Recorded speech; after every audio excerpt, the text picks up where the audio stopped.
messieurs, bonsoir. J'espère vous passer un agréable moment en notre compagnie. On va faire une halte à la météo tout simplement avec l'anticyclone toujours bien positionné sur le proche Atlantique, mais qui laissera passer une perturbation plutôt à caractère doux en termes non seulement d'influence de pluie, mais aussi en termes de douceur au niveau des températures. Et puis on a aussi cette vigilance orange crue qui est toujours présente, mais uniquement sur la Charente-Maritime. Voici donc l'évolution de notre temps dès ce lundi avec cette perturbation qui va arriver le matin vraiment vers le littoral du bord de Manche, avec déjà un vent sur la pointe du Cotentin et la côte d'Opale sensible, 50-60 km/h en rafale, d'autres types de grisailles et de ciel, mais on aura toujours en fait l'effet finalement gris au réveil, et ça va se maintenir un peu plus longtemps durant l'après-midi malheureusement, donc on n'aura pas un ciel aussi dégagé qu'aujourd'hui, que ce dimanche. Et puis vers le Val de Saône, vous voyez aussi, le ciel sera gris, mais partout ailleurs c'est un ciel dégagé, donc c'est très contrasté.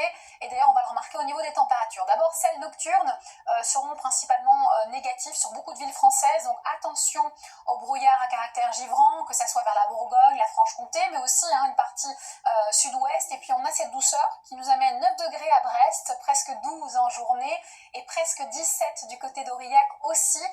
Donc on a des valeurs assez contrastées, vu évidemment le soleil qui se réfugie plutôt vers le sud que vers le nord. Ensuite, l'évolution de cette météo pour les jours suivants. Mardi, on a toujours ce champ de haute pression assez puissant, mais on voit que la grisaille va commencer à s'infiltrer un peu plus bas, vers le sud-ouest également. Elle sera aux portes effectivement du sud-est, elle va aller vraiment vers la moitié nord, et puis on aura l'Alsace qui sera un peu protégée finalement, et la perturbation de la veille, elle va avancer un petit peu plus, avec plus de pluie et plus de vent, ça c'est sûr. Puis ensuite, on a une dépression plutôt vers la Libye et l'Italie qui va générer Mistral, Tramontane qui vont se renforcer ici, vers la basse vallée du Rhône, mais aussi vers le littoral à 100 km/h en rafale. Et puis on a beaucoup de grisailles, puisque la perturbation se scinde en deux, reste coincée un peu vers les Alpes du Nord, vers les Pyrénées.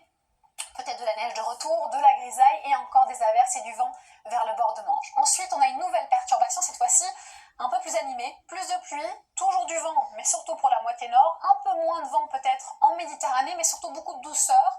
Là, on va vraiment dépasser les normales de saison. On a normalement 8 degrés en moyenne sur la moitié nord et 11 sur la moitié sud, donc on les dépasse clairement, et donc localement, ce sera beaucoup plus. Et on garde ce sillage un peu perturbé, sud-ouest, nord-est, avec toujours une atmosphère ventilée. Et vous le voyez, samedi, dimanche, c'est plus compliqué parce qu'on a un indice de confiance qui est assez faible. Donc on pourrait se retrouver dans une atmosphère grise, légèrement pluvieuse, très peu de neige en perspective normalement pour ce réveillon de Noël. Mais je vous invite à regarder certainement les bulletins d'Evelyne Delia. Je vous souhaite une très très belle soirée. Merci d'avoir été avec nous et surtout, prenez bien soin